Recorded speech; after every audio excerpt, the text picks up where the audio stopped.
I don't have my turkey hat, so you got to live with this.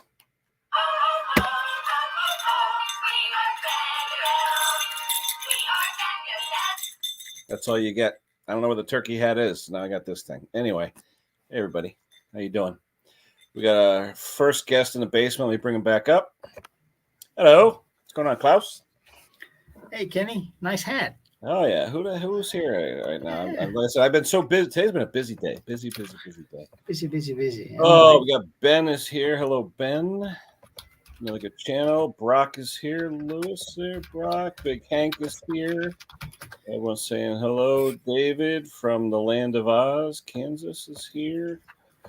Everyone's saying hello. Mark Wiley. Hello, Mark. Who else we got here? Brucey, baby. Brucey's here. Did you get the link in the email that I sent? Is that what it was? Yeah. Okay, cool. Klaus is here. There he is, Uncle Brucey. Hey, Bruce. Now, I don't know. Today's my last day with the paid StreamYard, so I believe I have 10 people that can come up, but I believe starting tomorrow it's back to 6. I couldn't see $20 a month. I was doing a stream once a month. It was like $20. It wasn't with all the money you make on YouTube, you should be able to afford it. No, that's this guy. That's that guy. Okay. All right. Okay. So anyway, let's see who else is in the basement here. Mac 210. Hey, Mac. Everyone's saying hello. How's the weather, Brucey? Any more snow or what? No, I got to get my YouTube audio off here. Just hang on. Yep. No, it's beautiful. Plus 2 today. Oh, there you go. Yeah, we had this morning -7 Celsius today. Wow. Yeah. Now it's, what is it now? 40s, I think. Let's see. It is -7. Yeah, we are at 39 Fahrenheit right now, so about +4, +5. That should help. Yeah. Sorry about that. So everyone's here. Timmy's here. McCarty. Brother Al, how you doing? Everyone's saying hello. I did the pre-stream before just because I was talking to our good friend Tom in the land down under, and I said I understand at 3 a.m. you're probably sleeping. So I did a little stream, and he came on for a minute. So that was interesting. All right. Showing us these little mini lathes. I tell you, I like those little mini lathes. I really do. They're nice to make, little parts if you need them, polish things up, stuff like that. Yeah. Who else is there? Am I caught up? Hold on. I gotta get my chat up. Let's see. I got 11 windows open on my screen right now. That's it. Oh, there's Big Al's back. Everyone's going hello. Let's see. 23 here so far. Everybody's saying hello. Casey's hoping for snow. Whoa. Well, Casey, Iowa. I mean, he should be getting some. John Rhodes. Hello. Everyone's there. Hello, John. I wish we had snow. Hi, Randy. Let's see. All right, I'm caught up. All right. I have snow on the grass, but we haven't had any for 3 days. Yeah. I was watching your 2-stroke snowblower video. Yeah. What a beast. I mean, it's a good little machine, but the plastic and the steel just carves the skin off the ends of your hands. Yep. I have one in the driveway now that the guy wants me to put new paddles on it because the hole, the wear mark hole that's there, that wear hole, you could pretty much see about maybe a third of it. So he said, just change them. I said, all right. That's nice. I hate them so much I wouldn't do it. Yeah. But you know what I do? I have a trick. I actually have a wrench, and I put masking tape on one side of a, what are they called? Those ones, the ratcheting wrenches. Good wrench or whatever. Gear wrench. I put the tape and masking tape in the back so it can hold the nut. So then I go from the front with the screw and I put the screw in. So you're a lot smarter than you look. Yeah, see that? I'm telling you. I don't care what my mother says about me.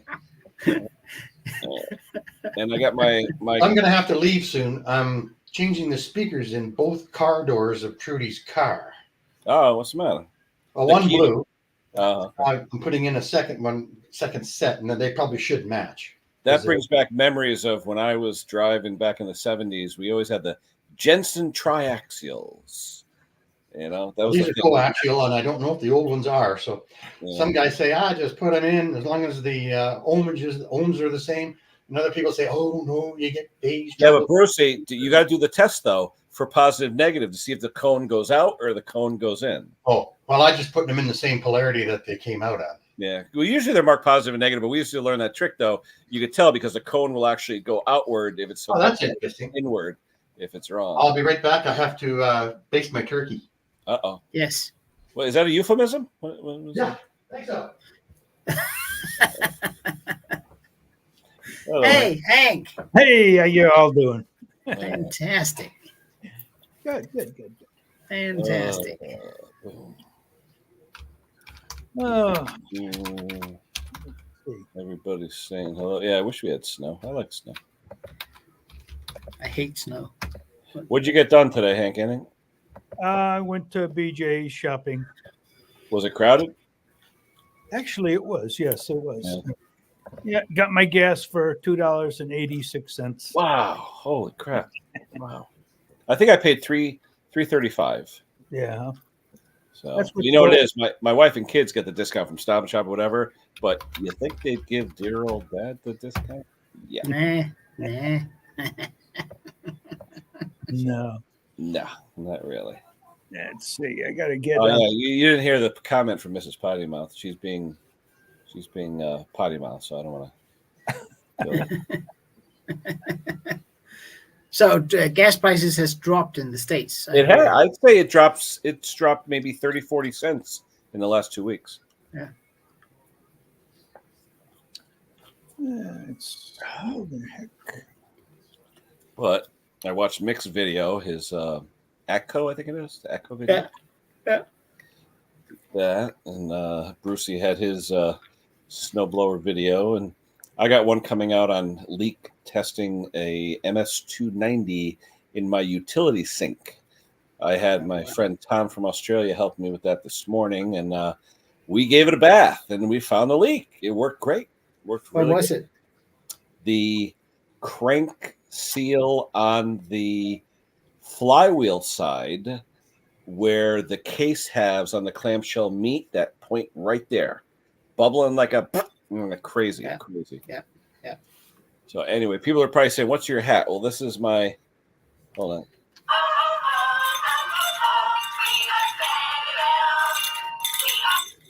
Okay. I can't find the turkey hat. I have a turkey hat somewhere. I don't know where it is. Exactly. I don't know where it is. Clean the house. I don't know where it is. Somebody ate it.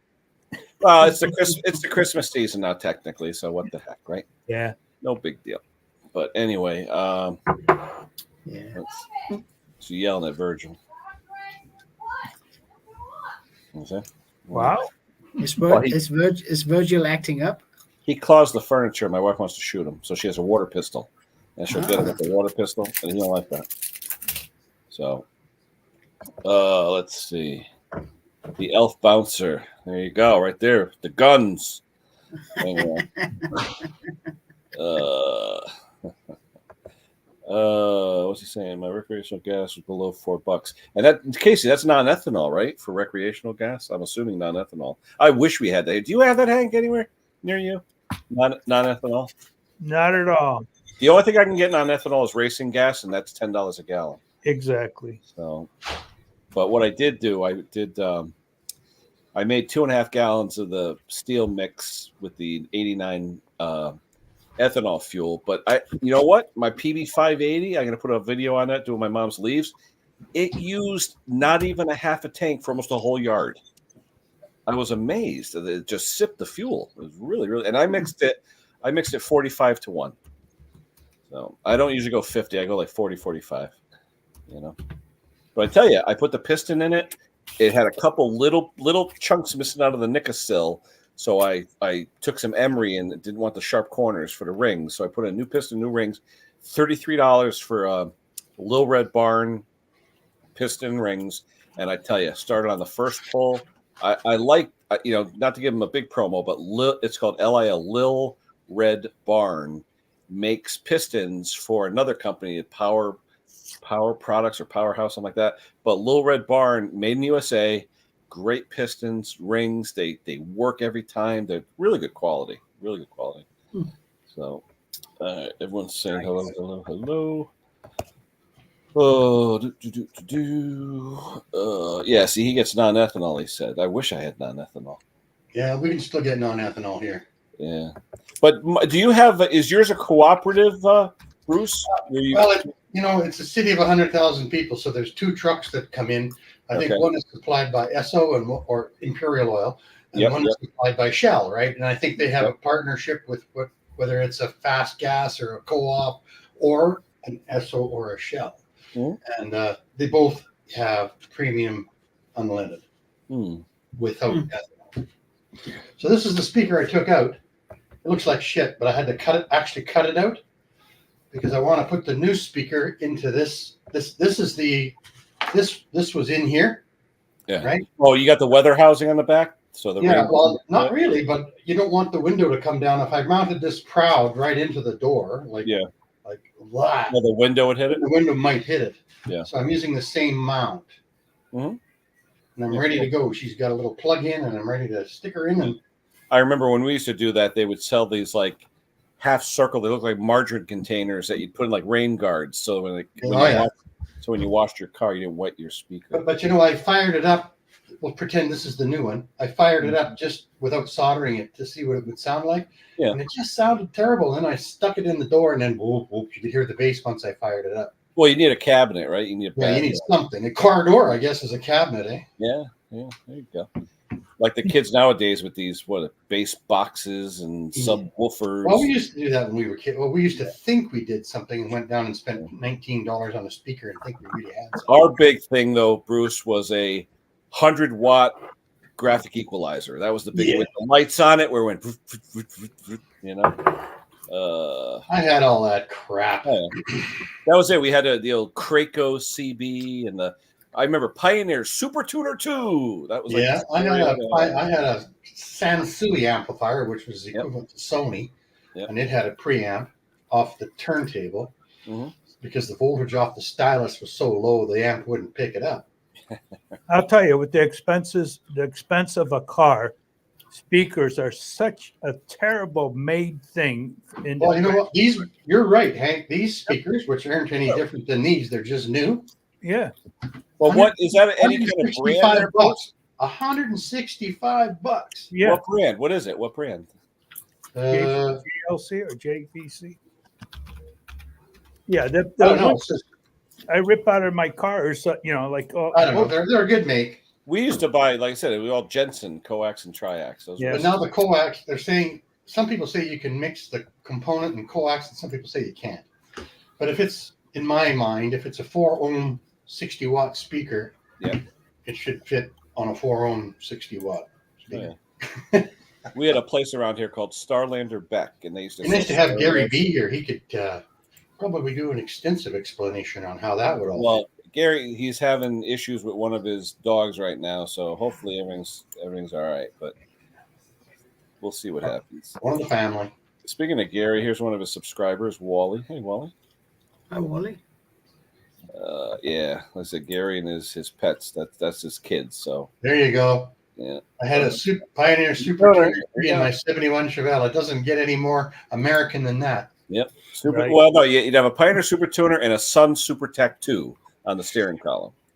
Yeah. I went back far enough where we had 8-tracks. Did you have them? Oh yeah, yep. 8-tracks. Well, 8-tracks didn't really go out until the late '70s. You had a package of matches to stick under the left side so they wouldn't slip. You guys aren't old enough to remember single records going into the player in the car. I installed one of those in my wife's uncle's '58 Chevy. Oh. He actually got one on eBay, the 45 record. Oh, he wanted the original. Yeah, the problem was though, it wasn't. It was sort of like the first CDs where every time you hit a bump, it's skip. Yeah. If you were parked at the drive-in or something, yeah, it was great. But driving with it, it's like that. But you were the cat's ass having. Oh, absolutely. Well, when they had the good, well, they probably have them again. The good turntables where you set the needle at 0.5 gram or some damn thing. Yep. Yeah. Somebody walked across the floor and went. My jukebox here, you actually have to set the stylus with the springs on it because the stylus on mine, it's called a red cartridge. They're $200 a piece. You can't get them anymore for the cartridge. It's a ceramic stylus cartridge. Pretty cool. Yeah. Mixstar is back. Yeah, Mick. I was so worried about this coaxial component speaker thing. I was up till 2:00 in the morning Googling stuff to make sure I could do this. I hope Mick comes up because he went deer hunting the other night. I want to hear that. Yeah, I saw that. Yeah. He did. Yeah, they have a roe deer there. I don't think they have whitetails and muleys. They have a roe Did he deer. take his hunting dog with him? They're small, right? No, he brought the hunting van with him. Yeah. Okay. Yeah. Oh, yeah. The deer hunter. That's it. The pre-tenderizer. There They're little deer, eh? Like right close. You don't have. They're little. Yeah. They're not Well, like we got mainly. Well, we got several types. We got big ones and smaller ones, and small rows. They're not that big, but then we have the one with the big antlers, and they get a little. They get pretty big, particularly the males. Yeah. You guys remember what is it? Who was the one? Who was the guy? Not Curtis. What the hell was his name? The one that saved Christmas. What was the guy's name? Notre Dame Vern. Remember that guy? Oh, yeah. What was his name? It's like Notre Dame, but he's like deer. He goes non-typical. You know. What's up, Brock? My Not hunting season's over. Brock, in Brock. 5 days. How you doing? Happy Halloween, Brock. I see you got your Halloween colors on. Yeah, I'm getting ready to go in the woods here in a little bit. You are. What is it now? Bow or what is it? Oh, it's rifle now in Oh, it's a Michigan. rifle. Yeah. Yep. Are you going to van hunting? There you go. Yeah. What Yeah. are you going It's for? cold. Whitetail? Vern Well- was the guy he talked to, but what was his name? Something saves Christmas. Not Curtis. Something. Oh shoot. Ernest. Notre Dame Vern. Notre Dame. That's Ernest, right? Ernest. There you go. Ernest. Yeah. He's like Notre Dame Right. Vern. Notre Dame. My daddy used to work on them things. He used to say. Oh, road. Yeah. There you go. So what are you going for? Today another buck. I got one day for yesterday. Whitetail? Yep. I got a 5-point buck day for yesterday. Now we call the one side. So if it's got 4 on each side, it's a 4-pointer to us. Oh, I gotcha. People down Instead of east, 8-pointer. they would call that an 8-pointer down east or in the States. Yeah. Yep. Wow. Well, getting an 8-pointer over there would be pretty cool. And then I got 2 10-pointers on the wall there. wow, I seen that. I seen that. And Yeah. you know, the walls are 10 feet, so they don't look as big as you'd think until you get right up to them, you know, because they're up at the 9-foot level, not at the 6-foot level. That's pretty cool. Yeah, I was showing my wife one day. Oh, Yeah, I was showing my wife one of your videos, and I seen it. I'm like, look at all those mounts he's got in there, babe. that last set of horns is over 2.5 inches at the base. Yeah. Randy, I worked on a few of those before with the built-in stones and all that. Yeah, let me see if I got a picture. I don't know if I'm allowed to show this picture though. Yeah, I don't like the Yeah. fact that Hey, It's kind of Sharp. hanging. the top of it because you're losing your tooth. You know, it's making it shorter and shorter. Wayne, how you Hello, doing? gang. What are you trying to show? Oh, let me see. Here, hold on. I'm looking at you in the basement. Show me. it's just a picture of a dead deer. I think you can do it. Oh, let's see. If he's got a photo, I'll look at it in the basement. If it's not violating. Ship any the back straps. What's going on, Wayne? Not too much. Smell like gasoline, draining oat fuel out of everything. There you go. Stinks. Terrible. You got snow yet or not? No. No, we got, we're getting a little shower, little snow shower here and there, like nothing's staying. Mm-hmm. And I think in 3 days we get like a centimeter per day. Okay. How's No. Jake doing? Good. He's putting a hydraulic ceramic clutch into a 67 Mustang. Oh, It costs $1,450 for this clutch. yeah. They're installing it today. Then they're getting back together at the neighbor's house and they're having bison burgers. Bison Nice. burgers. Yep. All right. $5 a piece. What am I Yeah. looking at, Brock? That's the hang deer on I to got this. the other day. You got to hold it landscape. Hold it the other way. Oh, Turn it the other way. Usually to make the picture bigger. Yeah. How many point? That was a 5 point. 2x3. Yep, 2x3. So including the brow tine. Yep. So that's a 1.5-year-old deer. Yep. Good Yeah, I eat. was looking at the teeth and I was like, man, that's a 1.5 years old. I mean, it's pretty big. Yeah. Good eating, buddy. Yeah. They it depends on how hard they've been running and where it was shot. You know, the ones I have are all fed by grain, and they're all good. Even the old bucks are pretty good. Yeah, Southern Ontario, they all eating the corn, Bruce. So they're really good eating over here. Yeah, Yellow. us too. A lot of Yellow corn. Yellow fat. What's a road deer? What's a road deer? A roe deer is a little deer that is over in Europe that we don't have in North America. Yeah. ROE. Row. Yeah. Now, Like Brock it- Chubby Butcher just made some venison burgers. He used 60% venison and 40% pork loin. Yeah, And we they do were- that too. They were excellent. Yeah, that's exactly how my wife does it. Yep. Yeah. Yeah, you gotta have because deer are so lean. Mhm. Yeah. You gotta put something in there. I use 15% beef fat with the deer, and it works good. It lasts a long time in the freezer. You have to put fat in, right? Because deer's Yeah, too you can. lean. Well, you can. I've had it with no fat in it. But it would be dry, wouldn't it? Though, if you tried to It's cook dry, and you can. Then the gamey taste sneaks in. Really gamey. Yeah. We cook our back straps. We butterfly them. We cook them in Italian dressing. it. Ooh.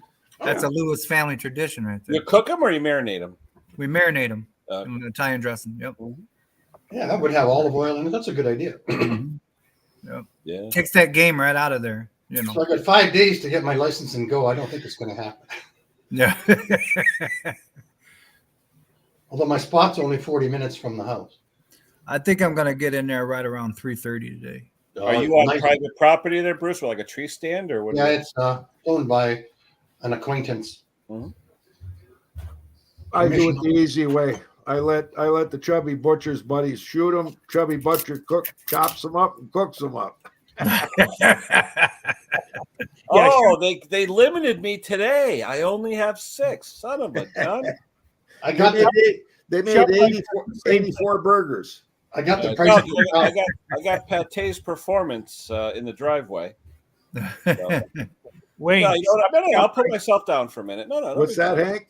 ShopRite makes it good. You can too. put me down, Kenny. No problem. What, venison? I wanna It's see what our- Pate wants. You know what? I'm heading out to put and everything. the speaker in so you guys can take me down. I'll let you know.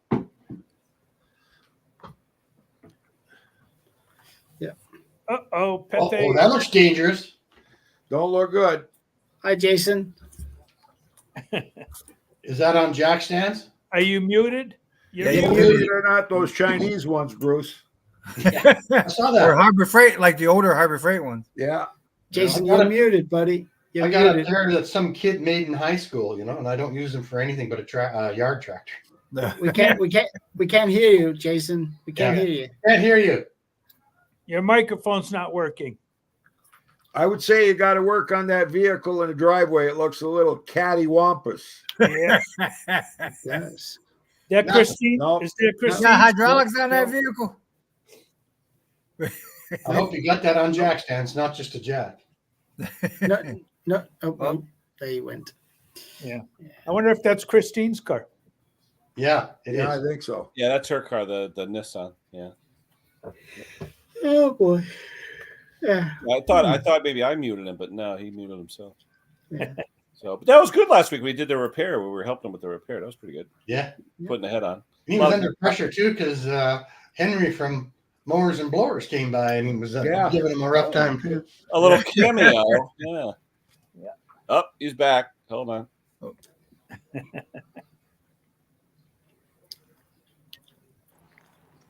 Can you hear me now? Oh, yes. Yeah. Okay. Hope everybody had a happy and safe Thanksgiving, Yes, sir. Well, you got a couple Canadians. Ours was a month ago. Oh, well, didn't you say you had to put juice in your turkey? I'm like, what day is it? Well, I know there's the time zone. I know it was that bad. Well, that's not going to be a dry turkey. Bruce didn't have a good one. Montreal won the Grey Cup. That was okay. I like the way it ended, though. It was a great game, Bruce. Oh, Yeah. that was the game you were live streaming, right, Ken? Yep. Yeah. Okay. So this is going to be interesting. This is the first oil change I've done on Christina's car ever since putting magnetic drain plugs in it. Oh, Oh, yeah. that's pretty cool. So I guess that's one of those things where you hope it does a good job, but then you hope it doesn't. Doesn't? Yeah. You don't want to see no macaroni in there. Yeah, you don't want to see any some glitter, unnecessary glitter.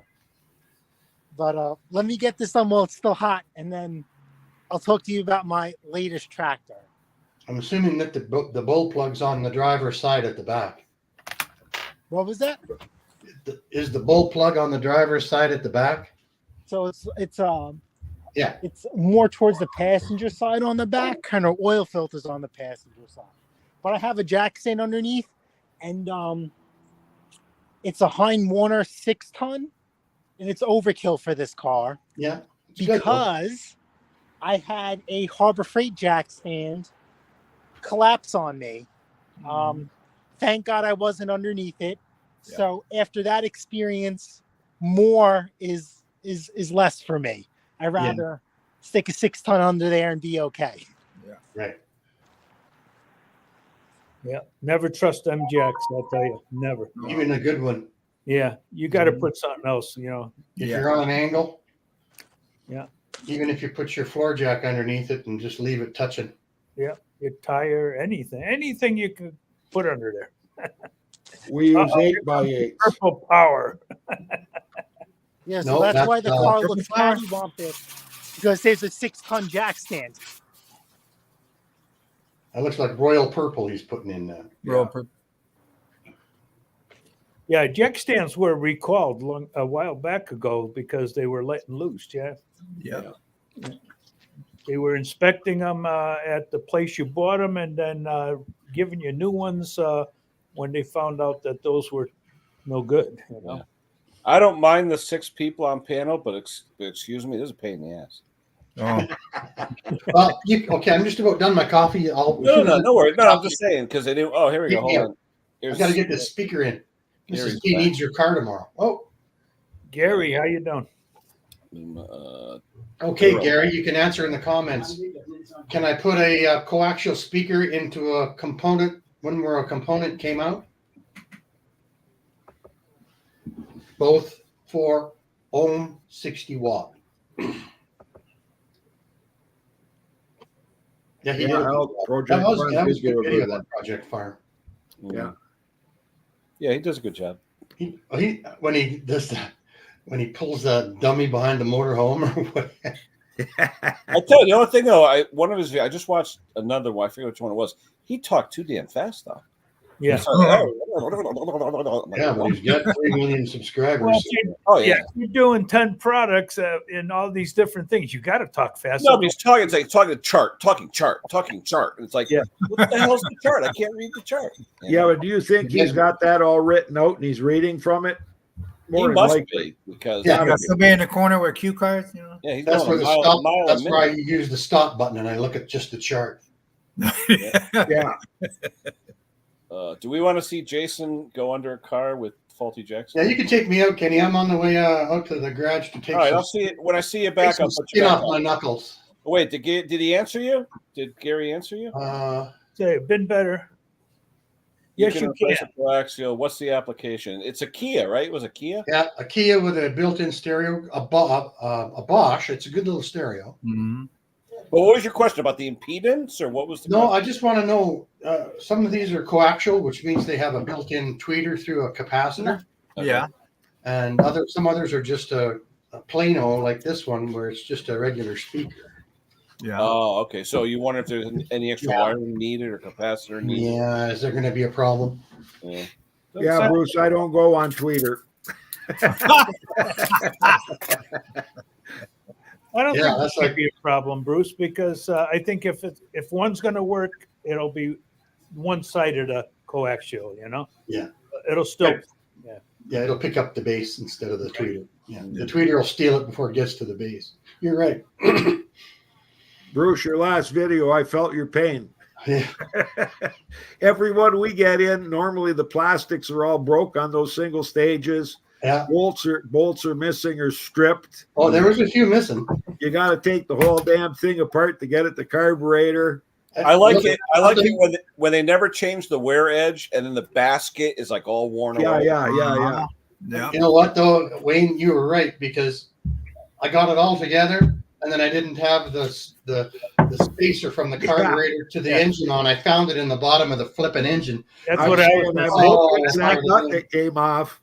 I like the ending. Uh-oh. No, I like it when you put the carb on those and you don't notice it. Then you look down and the gasket's hanging down. It's only on one screw. Yeah. And then one tag. Next Fridays, the arm came off the governor. Well, it didn't come off, but you know how the governor arm has that. It goes around the shaft. Yeah. And that screw came loose, so the governor was wonky, and I had to go back in and set the governor. So that's next week. Yeah. I had one time, it was beautiful. I fixed it, went to go put it back together, and cracked 2 of the little tabs on that doggone thing. I said, well, that price just went down. Yeah. Yeah. Held together with nuts, nylon nuts, and 3-inch screws. Mhm. What's Yeah. up? Clean. Hey, Can you see the specs? the oil don't look that bad either. Well, we use Royal Purple around here. Oh, you're high performance, are you? So this is a 5,000 mile oil change. That's Yeah. it. And this is the first time using a magnetic drain plug. Hold on. There's a little bit of stuff on there. Not bad. Car has 209,880 something miles. I'm doing it a little early. That's a It's Nissan, only right? getting colder out, and we'll be just fine. That Nissan? Yeah, Nissan, yes. Yeah. And she's the original owner. Man, That's how we met. I sold her tires for this car.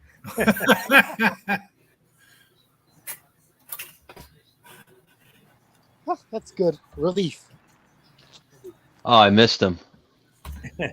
Oh, Bruce, he's out there doing the installation now, I think, Gary.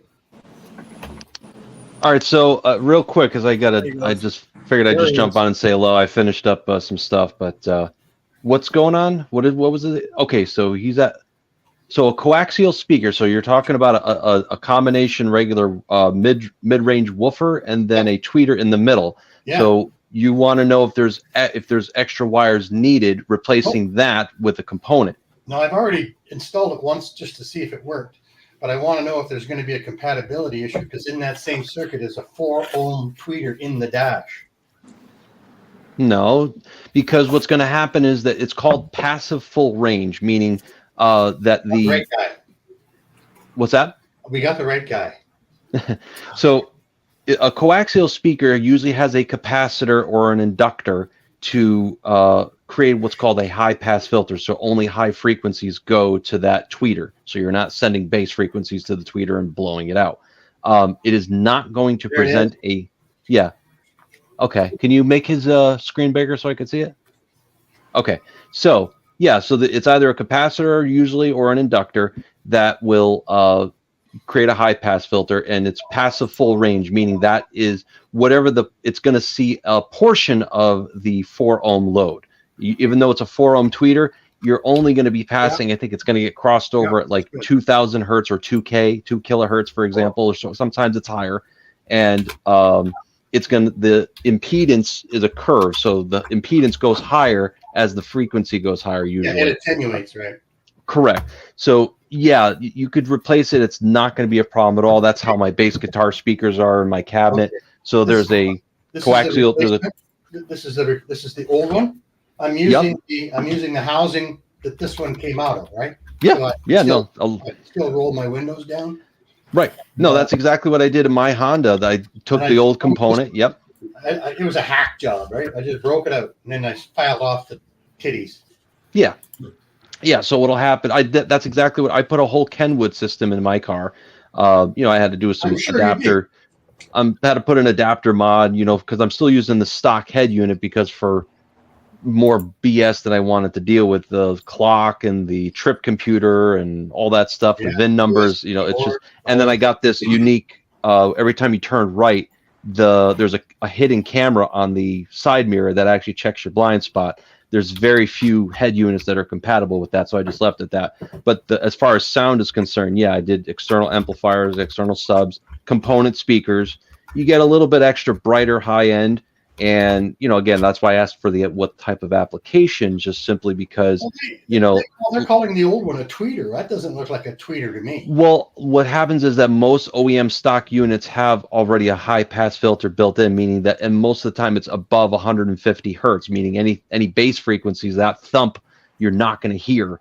And it's been basically you cut out, and there's actual processors that will bring it back because it's oftentimes built into the amplifier stock. So if you change out your amplifier head unit to something else, something aftermarket, they usually don't do that because they expect that you're going to put different coaxial speakers, different, you got a woofer, a tweeter, and then your subwoofer to reproduce the sound spectrum. But everything in the house is 8 ohms, not 4. Well, it depends on your amplifier. Is your head unit your amplifier, or are you doing an external amplifier? No external. Okay, so look at the chip. Look at the specs. I'm not. Anyway, I could do this. You asked for an answer, and I don't really want to do the other door, but I probably should, eh? You should, yeah. So 8 ohms is usually the standard. Usually, you don't want to go anything below 4 ohms a channel. Right. Very few Class D amplifiers can handle below 4 ohms. In my case, it's kind of an old hat because like big heavy iron transformers, this can be stable down to 2 ohms, which is, you got to have a lot of power to be able to run something like that. In the automotive world, yeah, 4 ohms is the norm. You could go as stupid as 1 ohm for your crazy death for subwoofer competitions. My wife's 13-year-old Kia. Yeah. Bruce is starting a new channel. It's called Boom Boom Bruce. No. Come on. When I was a kid, I was up in all this stuff and I haven't touched anything. Really? 25 years. Really? We're talking boom right now? Seriously? You can have my spot, Kenny. Thank you. Thanks. Yeah, I got can you have all mine beat. too, Kenny. Thanks a lot. I appreciate the help. Yeah. I'm out of here. I hope that helped, Bruce. See you later. I hope we get to hear it when he's got it installed. Yeah. Well, I did the same thing. I bought a $1,000 system to put in my truck, the other truck. Yeah. And I would have it on the volume that almost I can hear it. Well, that's it. But the more wattage is for clarity, not necessarily volume. Yeah. I mean, this was back when I was single, didn't have a house, wasn't married. I threw $1,000 at it just because I was single as fuck at the time. Yeah. Yeah. We all did the same. Yeah, when I first met my wife, my end tables were 15-inch woofers. Yeah, that's what these are. These are my 15. These are my 15 inches. They tend to disappear after a while once you start a relationship. I don't know what happens there. I had nice little hand built. They weren't big, but the sound of them, they're called Dolly, which is really nice speakers. For some reason, they just walked out of here. I don't know what happened. They were gone. Well, I mean, I'm active with the band, and that's just, I used to work for PV Electronics, pseudo work for them because I did a lot of beta testing for their stuff. So basically everything back here is, I got for almost nothing, and unfortunately with the way that the market and the industry is now, all the used market is taking a dump in terms of value. So, because everyone's maxing out their credit cards on different things. So, and it's the holidays too, but, hey, Well, I did also the same thing. You see up here, that's Bose system, surround sound. Mm-hmm. Very nice. No wires either. Yeah, the wife don't like it. Well, you don't even need wires now. Like if you're talking home theater, you can actually, if you're not hiding the wires inside the walls, they replace the wire with a flat copper sheet that can be painted over and made completely invisible. Oh, wow. Because it's less intrusive. It's got the same amount of copper because it's based on what's called the skin effect. The current travels on the outside of the wire, on the outside of the jacket there, and the flat actually is more. It's the same amount of copper basically, so it can handle the wattage. And home theater speakers are only like at most 50 watts because do you really need that much? Subwoofers will be 150 to 250 watts, and that's all you really need. Yeah, I have JBL True Wireless on my TV in the front room. Yep. So yep. the sound bar actually has two boxes that you detach. Yep. And then you can put them anywhere in the room when you're watching a nice movie, and then you hook them back on there when you're not watching it, and it kind of charges it when you're not watching it. You know. Yeah, no, I have a sound bar. I have to actually still set it up. You know, that's when I'm doing recording here. Then I have powered Mackie MR5s. I see the Mackies, yeah. I like the Mackies are great, and I got the way, Gary. Yeah, and then I got the big knob here for doing so. I have like the good speakers to listen to it, and then I got some cheap Altec Lansing ones that I want to hear how it sounds in on cheap speakers, and I know I got the mix right. But you pick these things up, and again, if you know the right people, if you know where to look, all this equipment can be had for very cheap. I mean, it's crazy. I mean, the more expensive stuff is the lighter stuff. You can't. Most of these, like I don't take this 410 speaker out anymore. This thing weighs 104 pounds. I can't do that. The sound of the old stuff. I do like the sound of the old stuff. It's the old iron ferrite. You got this again. The 410 I barely take out anymore because I can't physically do it as well as I used to. I had a hernia repair a few years ago, but this one, I won't get rid of it because I'm not going to get any money for it. I usually go for the smaller setup, 2 10s and a 15, and then I got this is 700 watts. This is that's a valve amplifier, so that's kind of 225 watts, but tube valve amplifiers sound louder than your solid state, for example. But yeah, I mean, heavy. If it ain't heavy, it ain't a PV. But I could go to downtown Baghdad with this stuff, shield myself from harm, and it'll work fine at the gig that night. That's how durable they are. When I had 2 of those back in the day. Yeah, when I used to DJ, I had 2 15s with a big woofer on top, 2 of them, and then dragging up. Some places where you DJ, you got stairs. You got to drag them things all the way up there. They are heavy. Well. Stairs are no longer a problem for me because I have a company over in China actually makes them, but now I can take this. Yeah, that's what I got. Yep. Okay. But it's not just what you think. It's got a battery. It's got a battery and it's got tracks on the bottom. So it actually climbs the stairs automatically. It can handle up to 100, 106. It's powered. It's got a battery right here. Wow. Yeah. So like an appliance dolly, Right, but it's meant to actually carry up to 160 pounds, including its own weight. The thing weighs like 35, 34 pounds. Link for that somewhere, Gary. That's interesting. Yeah, I did a video on my channel about it, and not too many people saw it. But when I reached out to them, they said, "Hey, well, we can't give it to you for free, but we can give it to you at a discount." I'm like. Sweet. No, that's cool, especially with the small engines. I mean, moving them in and out of places, even out of the back of your truck. Well, yeah, if you don't have a ramp, right? So like that, that makes things a lot easier. Especially when I bought it for moving my cabinets, but it just makes things a lot easier. This is a stair climber. It's not good on carpet. It's not good for going around corners. But you'll see in my video why. That's cool. It's Gary, very cool. If it wasn't for the weight limitation, me and Hank would get one just to move around the shop. Yeah. This is the smallest one they make. They make bigger ones. They can go up to 440 pounds, and then there's another one I think that's up to like 600. Right. Well, this one is under EcoJoy, EcoJoy, or it could be under Rizoc, RIZOC, I believe. But if you look up Volt Stair, one word, it's under a couple different names, but they have different tiers. They're all China made, but they work great. I mean, yeah, it's heavy. It's powered by a little lithium ion battery, and you can control everything right here. How much did it cost? Normally they would be about 650, 700. Yeah, that's the site. Yep. Yeah. But they gave it to me for $250. Good Oh, deal. for having that on your show? Exactly. That's awesome. I said it was a win-win for me, but because if I'm active with the band, so if I need to, I usually leave the stuff upstairs because that's I don't want it in the way downstairs in the dining room or in the basement if I don't have to.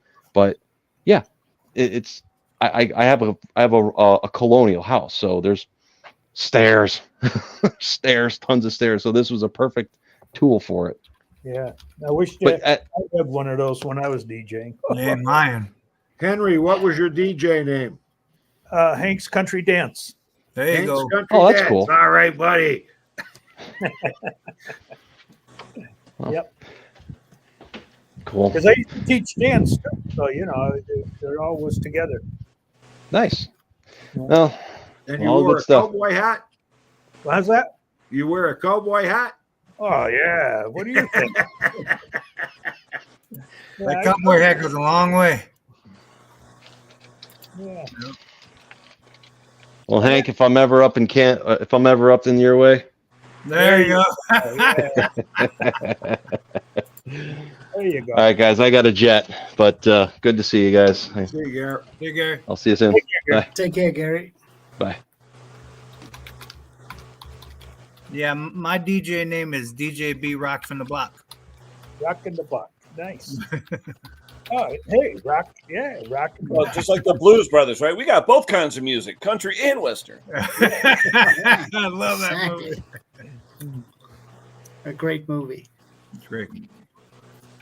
This place got everything. Yep. Yeah. Yeah. I used to DJ all the big clubs in Detroit, but once I had kids, that was out the window. Yeah. Like Klaus said, everything starts to disappear. Yeah. After a while. But I was glad. I don't know if I can do a gig all night anymore. Yeah. Yeah. So there's a lot of things we can't do all night anymore. I used to Well, be the problem is not doing it all night. The problem is getting up in the morning afterwards. Yeah, exactly. No, It's a the recovery problem's time. getting up. Yeah. Recovery time is ridiculous after 50. Jesus. I used to get home 2 o'clock, 3 o'clock in the morning, get up for 6 to go to work. Yeah. Isn't that Yeah. crazy? I had a full-time job and I DJ'd. I've been a DJ since I was 16, but now I can pick and choose which gigs I want to do, Right. like just weddings and that. And a wedding will pay $1,500 in one day. So Oh yeah, Mm. definitely. But see, this is where you get into us older people have a good work ethic. Nowadays, hard to get somebody to put in 8 hours. Yeah. yeah. My father-in-law used to say, "I got a problem. I like to eat." I like to eat. Yeah. Yeah, when I was working, I worked for my family, pretty much my whole career for diesel repair. And we used to punch in the morning and then at 5 o'clock, turn our time cards around and punch in for the night shift. And we did that for like 18 years. Yep. I don't know if I could do that anymore either. No. Like we used to get home like 5 o'clock in the morning, have to get up at 8 o'clock and start the whole day over again. So what we did air conditioning for waste management. So all their trucks was down at night, because they don't pick up anything, at night. So all their trucks would be down. So we would have to work on them at the facility. So we were like a mobile unit, and we would go there and we would probably fix about 40 trucks a night. It just, I tell you what, everything got a compressor, everything got a condenser, everything got a dryer, so we didn't have to come back, an hour drive just to do one thing, What is that? I'll show you. leak testing in my utility sink on a steel. What? Okay, the elusive air leak that I have, I got it saturated in a tub of water. Yeah, You there see it it is. coming out between the flywheel seal and where the case halves come together. I'm at about 9.5 psi. It started coming out at about 5 psi. Nothing else is up. Little bit of a leak here where I sealed the muffler, but I think that's just the air filling up the muffler with water. But you can see it right there. Clear leak. I got it submersed in a tub with a gauge on there. About 9.5 psi. It was leaking at around 5. I'm going to turn the pressure down just a hair. Yeah, it leaked all the way down to like 3 psi. That's So a it great should be idea. up and running. Yeah. Well, no, like I said, I don't like clamshells just because of all the goop you got to use, and then you put it all together. Oh shit, it's leaking again. But I figured, what the hell? I was talking to Tom in Australia, and he goes, "You got a tub of water?" I go, "As a matter of fact, I do." He just put the whole damn saw in. I was like, "Oh, okay." So I sealed off everything, made sure there was nothing that was going to get water, and I just dunked it in. There you go. What Man, was I the never- sound? What was that sound again? The problem with those is you can't take the 4 screws out there you without go. the cases possibly coming apart. What do we got? Hank line dance? Hank, what There year you was go, that? Hank. Whoa, that's a handsome fella right there. Howdy, partner. Yeah. Oh, you weren't messing around. What a handsome devil. Yeah, Hey, Hank was. Hank What was the hell smooth. happened, Hank? Yeah. I got old. What year was that, Hank? Oh, what year was that? Rough. 70s? Yeah. No. 70s? No, roughly. What year? I would say 99? 98, 99. Yeah. Yeah, they look like a 98, 99 sweater. Yeah. So you were in your late 40s. Yeah. Nice. So that would have been when Kurt Warner first started playing for the Rams, I think, was 1999. Wasn't Watch he a that late movie on bloomer, Netflix. Kurt Warner? The American Underdog. American Underdog. Good Wasn't he a story late about bloomer? Kurt Warner. Late bloomer. Yeah, he wasn't drafted, and he started his NFL career not in his teens or in his 20s, right? He started later on. Yeah, but he started in the Arena League. Remember the Oh, Arena okay. League?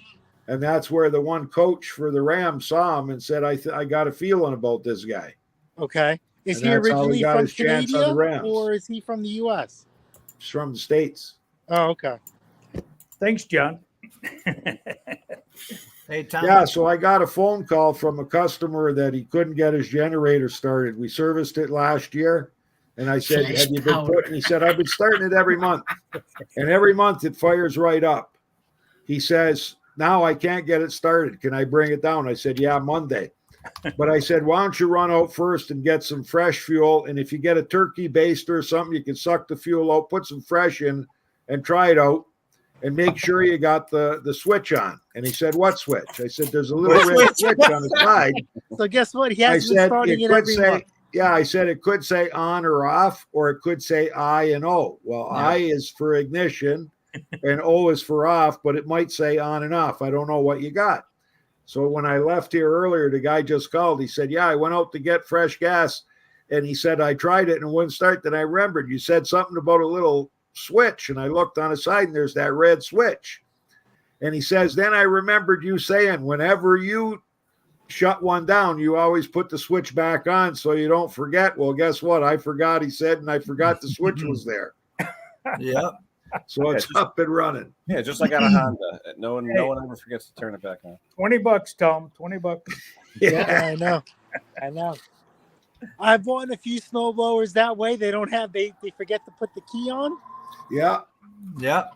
That's your machine. Or they don't push it in all the way. You're supposed to show me how to start it, not me. Yeah.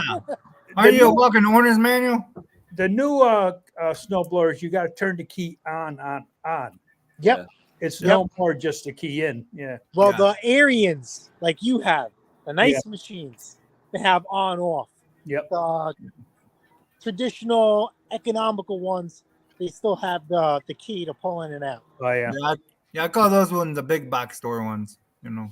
Yeah, but even the Arians you get at the big box stores, they'll have an on-off switch. Well, Yeah, Here's a good one. Whenever we got the riding mowers around spring, fall, summertime, whenever, and customers come to pick them up and I fire them up, I lock the brake pedal in and I put the brake on lock and I fire it up while I'm off the seat. And they go, "How did you do that?" Oh, I know.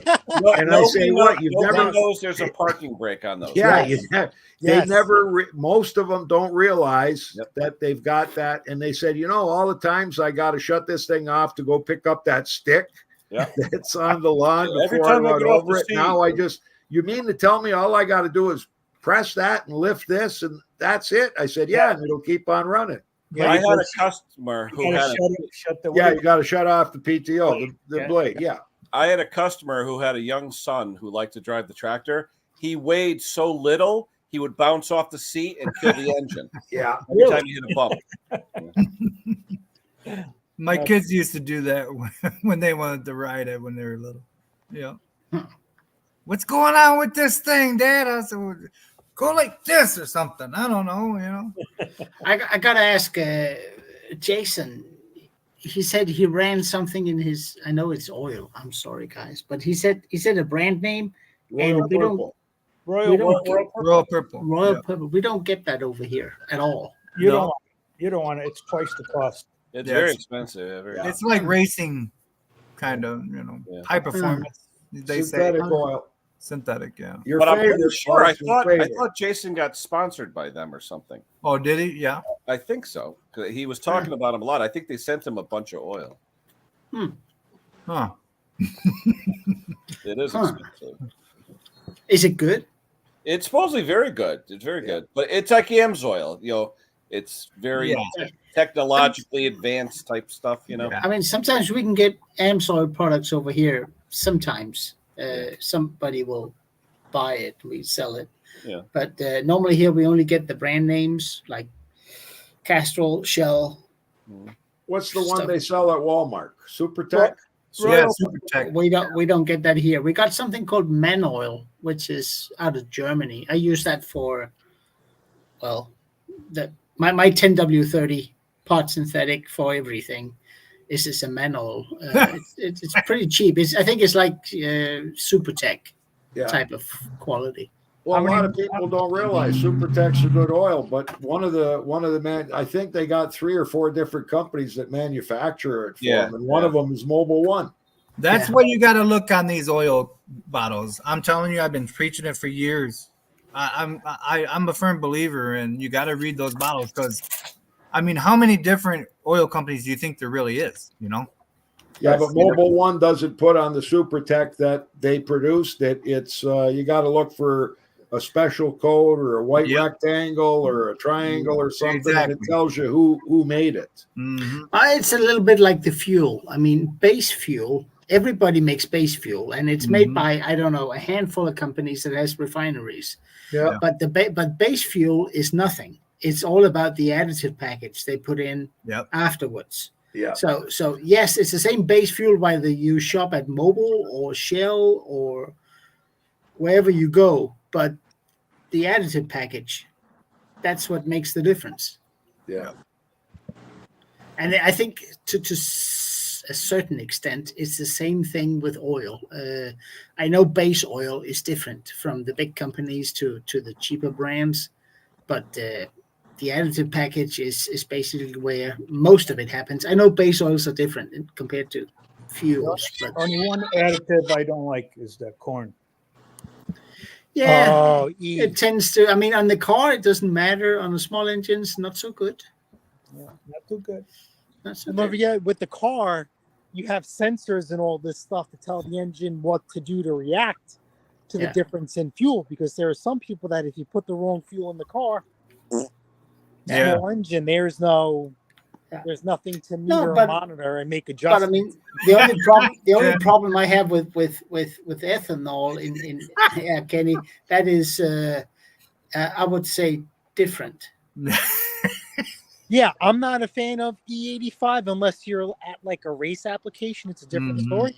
But for daily driving, No, I mean, but I mean, if you take regular gasoline versus say E10 or E15, there is not as much energy in ethanol than there is in gasoline. So you will run less mileage on Yes. ethanol Yep. fuel than you will on regular fuel, and Mhm. so you're paying more for less, which sort of sucks. But in terms of storage in a car, it doesn't matter that much. well, you got to remember, they want to keep making money. So why would they try and sell you something that'll keep you away from the gas station? Yeah. Right. So you're paying cheaper up front, but you're coming but back I mean, the ethanol thing is not commercial. That's political. Yeah. Yep. So the That's oil for sure. company is just trying to make the best of it. Yeah. I know that all the big brands, the top tier gasoline makers, they have adapted their additive package to handle ethanol. So you're pretty good there. But in terms of energy, it sucks because you get less mileage out of it. It's as simple as that. There's less energy in it. When we get fuel delivered at work, we add additives on top of whatever they do. Well, it depends on what you buy. I mean, if you buy low tier gasoline, that might be a good idea. But if you buy top tier gasoline like Shell or Shell V-Power or whatever BP calls it or Mobil calls it, you don't even need to add any cleaner. It's good stuff, but pay for it. It's as simple as that. I'm highly damaged. I used to work for Shell, so apparently my vehicles can't run on anything other than Shell I was just gonna say, I love Shell gas. That's my. I mean, Shell gas is the base gas is the same as you get a Mobil. It's the additive package that's different. Mm-hmm. Yeah, because the base gas is made at the same refinery, and then the Shell trucks and the Mobil trucks, the BP trucks, they all load up in the same place. The boys are on you, Hank. I know. They're on Hank and close. Nick and Big John. Hank has been there. Well, our Shell station here in Port Colborne's got 5 to 6% ethanol in their 93. Font Hill 0, which is about 25 minutes. Now, how do you know that? Because I test everything we buy. Yeah. We test everything we buy because we advertise no ethanol fuel. But see, the thing is that ethanol is actually more expensive than gasoline. Yes. And here the requirement is a maximum of 5% or 10%, depending on what you buy. Yeah. So they won't put in more than they have to because it's going to be more expensive for them. Now, so here's a scientific question. Anybody know if ethanol burns with more BTUs than gasoline or less? A lot less. I think it's less, right? Less. It's got less kilojoules in it, or BTUs. Less kilojoules. Here we go. Now we're getting scientific. Yeah. Newton meters is next. Newton meters. Newton meters. That's the way to go. That is so easy. Name of that Jason, Newton meters. Threw me off when you said that. Wait. I'm so used to foot pounds and inch pounds. So, I gotta go YouTube that. My digital torque wrench has Newton meters. Oh yeah, of course. Try being me, guys. I mean, in my whole life, everything has been metric, right? It's so easy: millimeters, centimeters, meters, kilometers. And then you have Newton meters, which is the same thing, just with a distance and a weight, and And all of a sudden, I end up with a lawnmower going 3/8, quarter inch 20. What the hell is going on? You know? Wait. So you get mowers with standard hardware? Oh yeah. Yeah. Every Chinese one. Every Briggs and Stratton has basically standard. Kenny, Arch might have been asking about your comparator.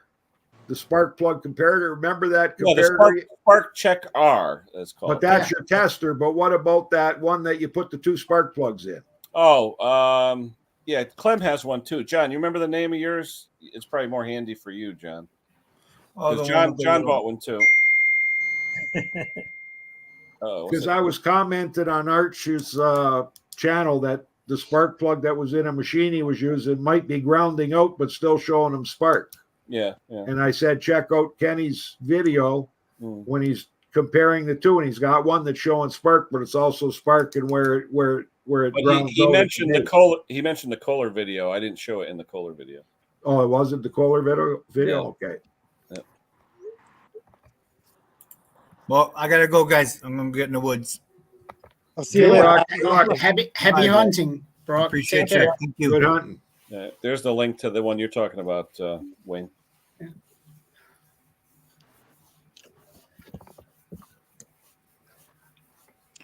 So I have a question for you guys.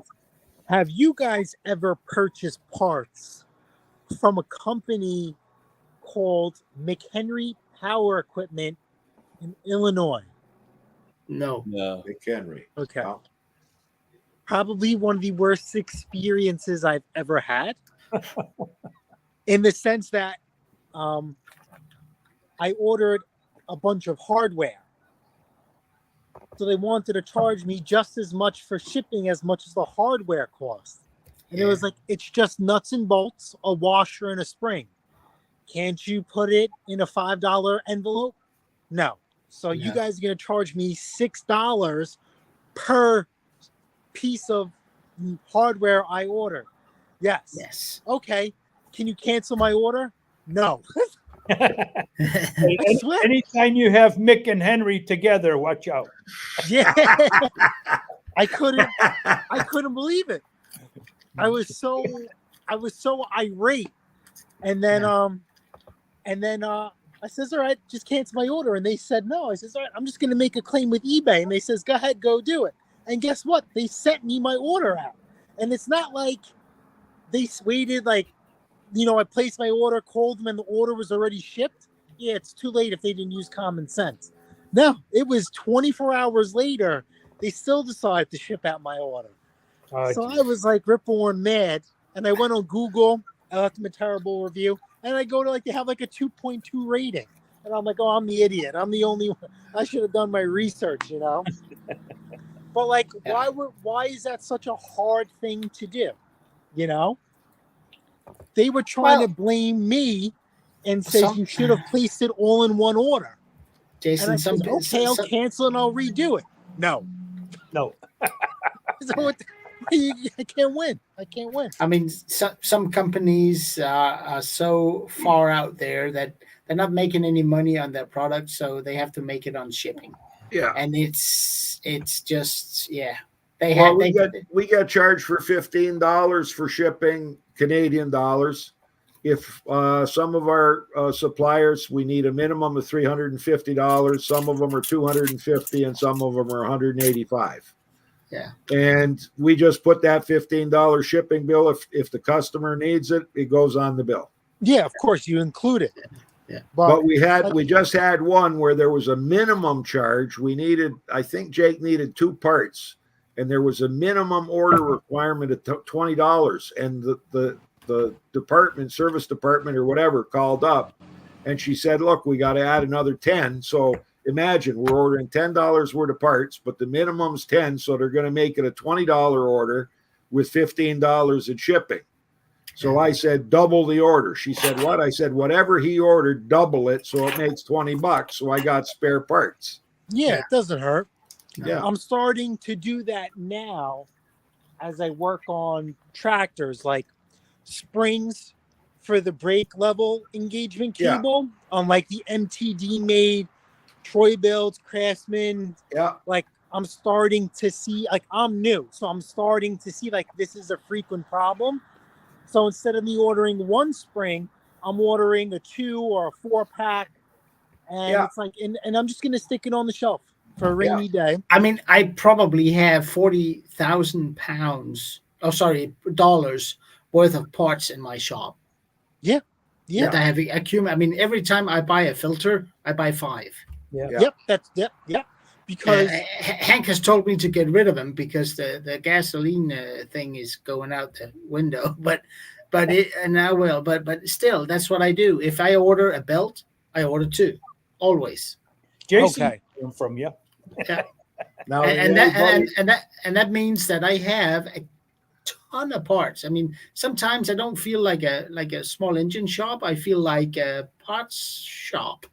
Yeah. Do you sell a lot of parts over the counter? No. I never sell parts because, every idiot that comes up with, I need a belt. Yeah, which one? It's a black one. they either give us the part number, the model number, the machine, and no returns. Yeah. Exactly. I mean, I have had a couple of guys that came by, and I do this in my spare time, Jason. And people will come up on a Sunday. I need a spark plug. Yeah, go away. I don't want any. That's like. So we started selling parts slowly but surely because I'm like you go down. I'm like, holy crap! We have like 20 sets of blades. 100 air filters for our Briggs, 100 air filters for a Kohler, 30 sets of wheels. And it's like, you know what? Let's see if we could make some money and sell them because I will negotiate with vendors. Yeah. Okay, listen, I want to buy an air filter. I want to pay $1 an air filter. How many air filters do I have to buy to get it at $1 so I could see better at night and mindlessly just change them? Usually 100. Yeah. So I've been doing 100 packs, wheels, blades. We just finally figured out we started selling mulching kits for tractors. So we'll sell you a mulch plug cover and the blades. Yeah. We're picking and choosing. If you come to me for a spark plug, you're going to go to the guy down the block. But, certain things you have to pick and choose. I'm not selling parts because that means I have to be here whenever people need it. And I can't. I mean, I spend 40 hours a week at my regular job and the other 35 in the shop. And I'm fixing stuff. I'm not selling parts. And for most times people come in and they have absolutely no clue what they're talking about. I mean, I need a blade. My lawnmower's red. Yeah, thank you very much. And then when you give them the blade and you give them the price, they go, "Oh, I can get that cheaper on the internet." Yeah, go ahead, go. Yeah, but I just spent 15, 20 minutes finding it for you. Mm-hmm. What the hell do you think that's going to cost? Yeah. So, for me, I'm different. Where I'm like you, where we work and stuff like that. We don't advertise out of the driveway, but we'll create listings on Facebook or Craigslist, or other online like eBay and stuff. And we'll have to buy some. If we ship, we lose a little bit of money, but we're still making money. I don't advertise selling out of the driveway. So if you contact me to buy something, then we'll make it where I'm home and you just come and get it. And what I've been doing to cut down on the nonsense, as you would sit there and say, I'm selling you a set of wheels. You know what?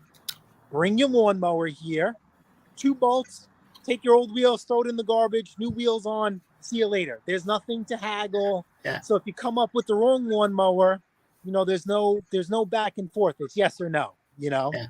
So like I said, very select. I'm not, no broad, being very picky about that. I mean, I'm an Oregon dealer. I have an Oregon account, and that means that I get the parts at a good discount. Yeah, but that still doesn't mean that I will order for people because people still don't know that magic number. Yeah, and I have to spend time finding it for them. Mm-hmm. And when I want to get paid for that, they don't want to pay. Yeah. So on the repair end, because I'm thinking the word, I have a disposition with certain people just in general. I prefer they take their own part because I don't have to warranty it if something goes wrong. Yeah. Right. Especially a Briggs & Stratton camshaft. Yeah. Right. they're going to fail. Can't give a warranty on that thing. Yeah. So you know what? When I tell people for camshafts, I tell them, you have a choice. You can order it, pick whichever one you want, and I'll install it or I'll do it. But there is no guarantee. Zero. No. Zips on zilch. You are paying just the labor. So I tell them I feel comfortable if you buy it, because if there's an issue, I don't have any responsibility. Ask your guests to use Hungarian TV trays they want to eat away from the table. Oh my God. Is that Conker? I thought it was Hank. It's Hank. No. That's a good use for a toilet seat, huh? Yeah. That was Hank at Thanksgiving dinner at his niece's. Yeah. I thought that was cute. No, but it's still. I mean, I just took the easy way out. I don't sell parts. I mean, Okay. and if somebody calls me up and say, "Hey, can I come and buy?" I said, "You know what? You got to buy for a minimum of $60 minimum." Yeah. Then I'll open up shop on a Sunday and find it for you. But Yeah. $60 minimum. We sell Yeah. to all our customers. Mhm. Yeah. So maybe I'm not wording this right. Like, I don't advertise like I sell parts. Like, you'll find a listing Me neither. for a set of wheels. So then you have to contact me on that set of wheels. Yeah. And then so that makes it easy. I'm not advertising small engine parts. Call me and let me know what you got. I would No, go but I mean- crazy doing But that. I mean, would go crazy. if a guy calls me up and say, "Hey, I got this part number. Could you get that for me?" And I said, "Yeah, I can." If you can wait until I have to do my regular order, it's fine. I'll call you when it's in. Yeah.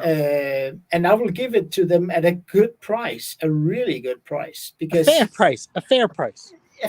I mean, it's because it's nothing to me. They have the number, I know the part, and if I know the guy, I mean, and I've done it, and the last 10 times I've done it, 2 of them never picked up the part. We had one like that. I got his name written down in the shop. He doesn't get to buy anything off us anymore. Well, he can't. You just got to pay if for he it. ever brings a piece of equipment in for repair, the hourly rate is slightly increased to cover the cost of that part. Smart. I do that. I would do that 110%. But that's just a hassle I don't want to deal with. Yeah.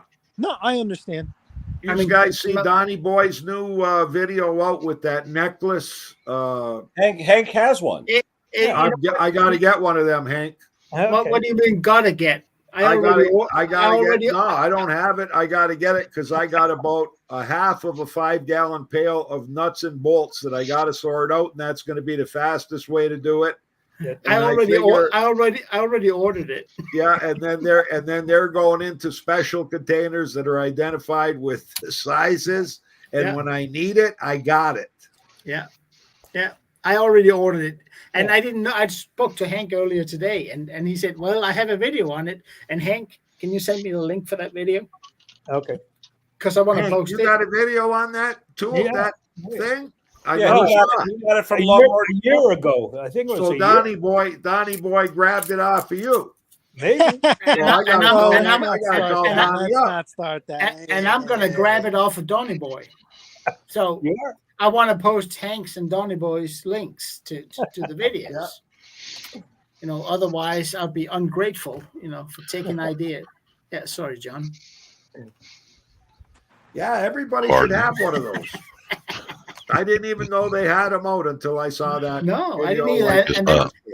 Guess I have to do a video on one now. Yes. No. Yes. I did my video for the year. Clem, you're all over YouTube. I heard your voice on He's Machinery's video. Yeah. That may have been me. I'm not sure it was. Yeah. See some of those animated movies, Jason. He's on there too. Wait, which movies are we talking about? Yeah, I'm gonna go get more beer now. Yeah. Yeah, Sex with the Single Girl, I think it was. I heard him there. But like with us, because we mostly fix and flip, so the bottom dollar is important to us. At every opportunity we have, but we never sacrifice quality. If I sacrifice quality, that's because I missed something, not because I chose not to do something. So with me trying to negotiate and buy in bulk, mentally I'm okay because I just ordered 50 sets of blades. So now every time I put a blade on a freaking tractor, it costs me $16. I'm happy, but now I have to sell 100 tractors or sell 100 tractors that need blades. So we've just been trying to, expedite the process of getting rid of some of this stuff, because now it's like, oh crap, we have a lot of stuff. We got to get rid of it. We don't have a warehouse. We But have if house. you were a registered company and you had a tax number, you'd be able to get yourself some suppliers, and you'd only be paying $8 or $9 for the same blade you're paying $16 for. Yeah. No. Well, ride-ons take 2 blades, so I'm paying $8 per blade. Yeah. Because when I order blades, they don't sell them in packs. Yeah. It's by an individual order. Because your Husqvarna 22-inch or 21-inch blade for a lawnmower is just 2 of them on a tractor. There's nothing special, to it.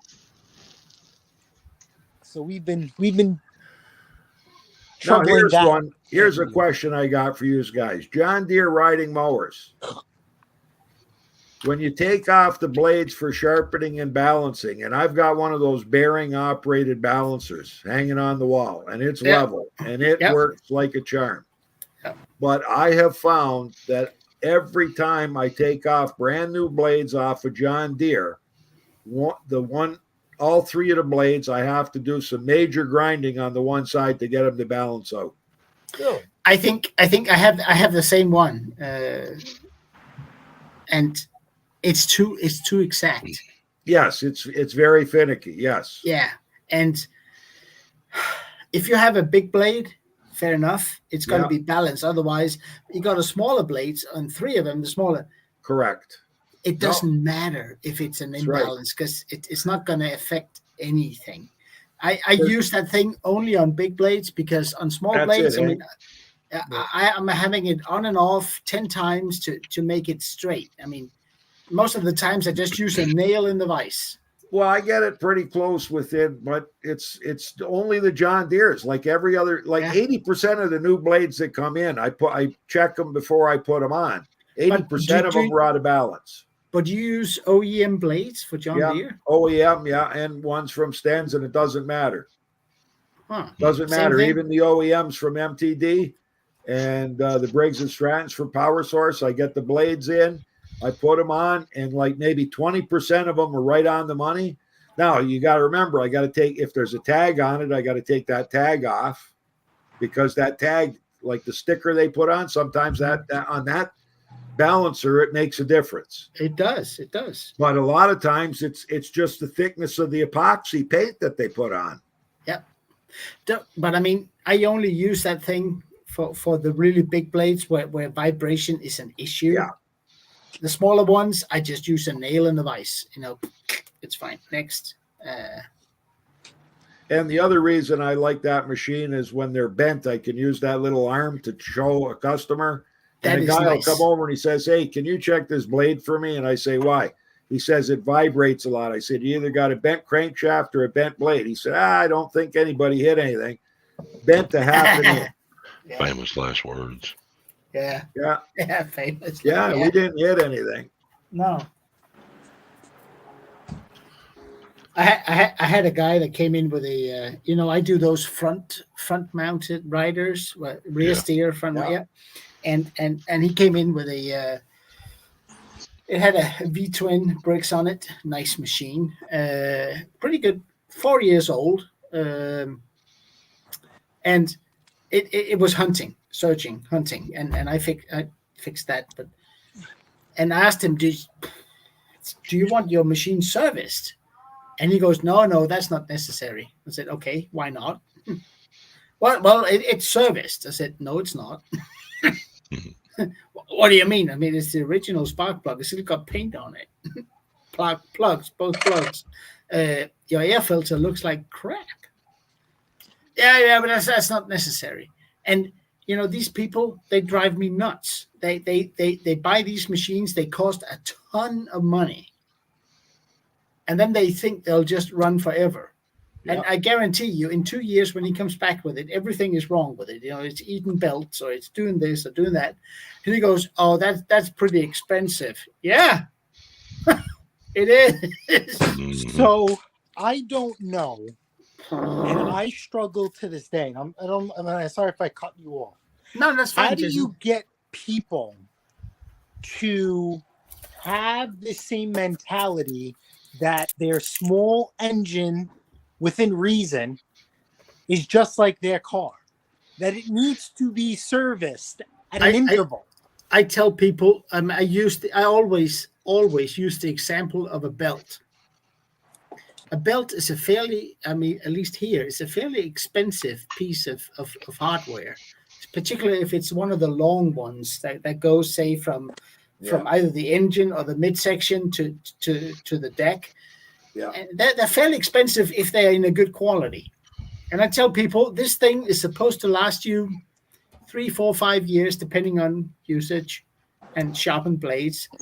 But if you don't check your idlers, they sometimes freeze up, and that'll cost you an idler, which costs this. Or clean your deck. And a new belt. And if you run into high grass with dull blades, you're going to wear out this $100 belt very, very fast. Yep. And that's what I tell people. I said, if you come in every year, and I always tell them it doesn't have to be here with me, just anywhere. You come in every year, you get it checked. Things don't sound funny, and you're going to save yourself a belt. It'll last you another year or 2 years more, rather than to having replacing it next year. And they can all see the logic in it. Because I don't tell people that I will do that or have to do that. But I tell people, if I do a service, this is all included. I check this.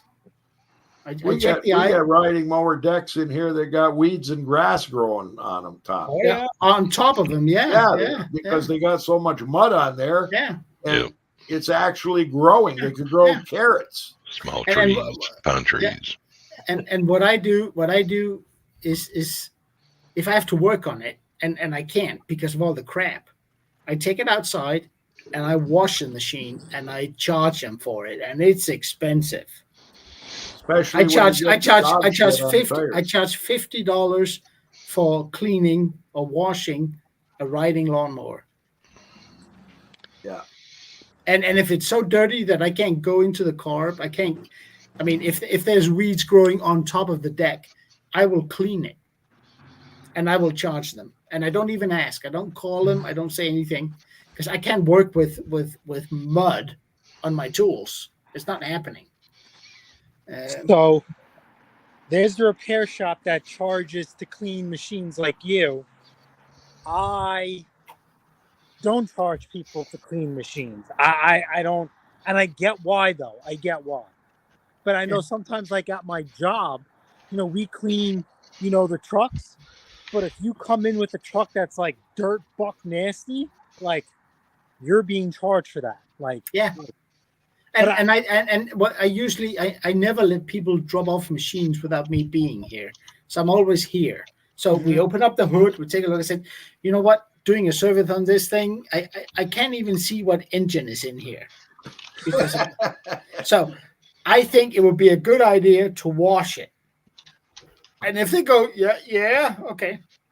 If they go, no, I don't want to pay for that. I said, okay, then I don't want to work on it. Right. Yeah. Because if I take anything apart, there'll be more dirt in the carburetor after I'm done with it. Yep. Mm-hmm. I said, I can't do that. So you either pay for me cleaning it or you take it somewhere else. It's as simple as that. And I use the cleaner I use is expensive. I have to set up my pressure washer and spend time on it, and I get wet, and they have to pay for that. Understand. It's The problem here is that motor cover, the black plastic that's over it. Everything coagulates into there. Yeah. And you can't blow it out. You got to take No. the whole plastic thing off. Yeah. Get it all out, you know? I take it out and I spray it off, and then I give it that pressure washer, and then I change all the filters afterwards. Yeah. It's because for me, it's like now I think we're going back to potentially not a throwaway society because of how expensive things are. Yeah. So, oh wait, my lawnmower doesn't start. Okay, put it out to the curb. You go to the store, $400 for a lawnmower? What? Oh, let me go run home, grab it out, and let's see if I could fix it. But prior to that, I adapted this policy because don't forget, one, I'm mostly flip and fix. So the machine should look as good as it runs to get optimal dollars, you know? So then when the repair side to me is, wow, you could take this machine anywhere or throw it away. Yeah. But you chose me. Yeah. So I would like to give you your machine repaired and running just as good as it does. But I'll be honest with you, I don't wipe down or nothing. You get soap. Yeah. And I have a brush on a drill that I just got this year. I'll do that like on the wheels. And you're getting that's all you're getting out of me. Yeah. And people have said, wow, I don't even recognize this. And it's like, oh, thank you. And they either tip me or I'll see you next year. And of course I don't see them next year. They see it when it breaks, you know? Yeah. Yeah. No, but I mean, it's and as Steve says, if there's dog shit on the tires, if there's dog shit on the tires on the deck, no, I am bleaching that thing, and it's going to cost you twice as much as a regular cleaning. It's not coming into the shop and get heated up, smelling of dog shit. It don't come off too easy. No, I turn it away. Hardest thing to get out, especially in the treads. I use a quart of bleach on those things just to get rid of the smell. No. Because for us, you know, our driveway's on a slope. So but it's the crap will be at the end of the driveway and linger. But it's the same thing, guys. If you have a tractor that comes in for a regular service, right? There's nothing wrong with it. It just needs service. Part of my service is I take the bowl out of the carburetor, or at least I take the little electric thingy shut off. Okay. And I drain the bowl of anything and spray in there to get water out. That's part of my service. Interesting. It's also part of my service to suck any water out of the tank that may be lingering in there. And people say, "Oh, that's not necessary," but you don't get a choice. If I'm going to service it, that's what I do to it. Yeah, I agree. Gabrielle's garage there. If you wash it with a jet washer or whatever, let it run for a while. It'll all dissipate. Believe me. Yeah. No problem. And wash it before you service it, because your filters may get wet and all that. Yeah. But normally we don't hit if it's an electric PTO, we don't hit it with the pressure. No, but a wet air filter will kill the engine. Yeah. So I always do that before I do the service. So when filters gets replaced, any water that's in there doesn't matter. I always take the bowl off, or I screw the little shut-off valve off and clean in there. And it's part of what I do for a service. And if people don't want to pay for it, they can go somewhere else. Because if that thing stalls next spring because of water in the carburetor, it's my fault. Yeah. And I don't want to. So I will never winterize a machine for someone because I feel that's a liability. No, I will. Okay. Yeah. I will, and I make them pay for it. But what I do is that I clean the whole fuel system. I take off the carburetor, I clean the carburetor, I put it back on, I put in that alkylate fuel.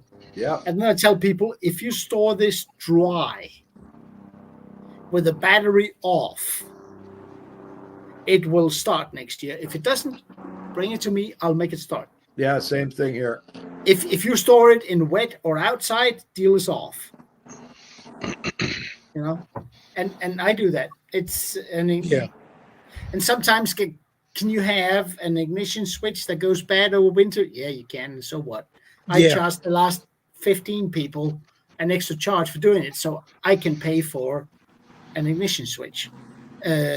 So and I do that. If people want me to winterize it, I will do it with a guarantee. If they store it dry and they take the battery off and keep it charged, it will start next year.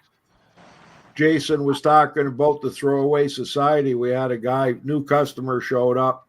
He just had an old lawnmower. He heard that, we'd take an old lawnmower. He just brought it over and said, here, I'm going to give you this lawnmower. It was from Home Hardware. I think it was like a Homelite. Aluminum deck, quantum engine on it. He said it runs, but it runs rough. I'm going to go out and buy a new lawnmower.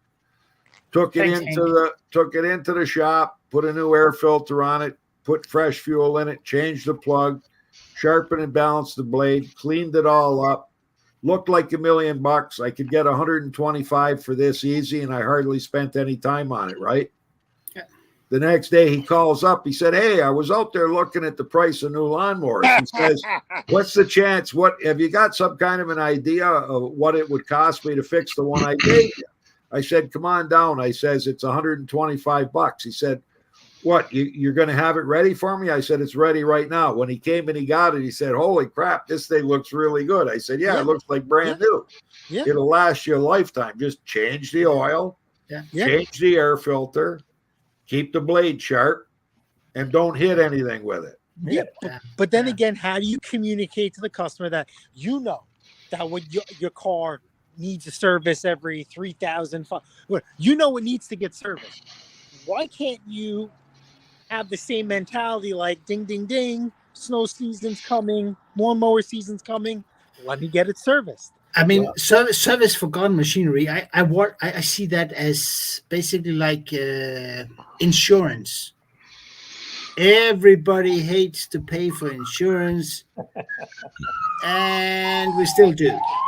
And I'm telling people, it's insurance. It's insurance against additional cost. Yeah. Did they stop at your house, Jason?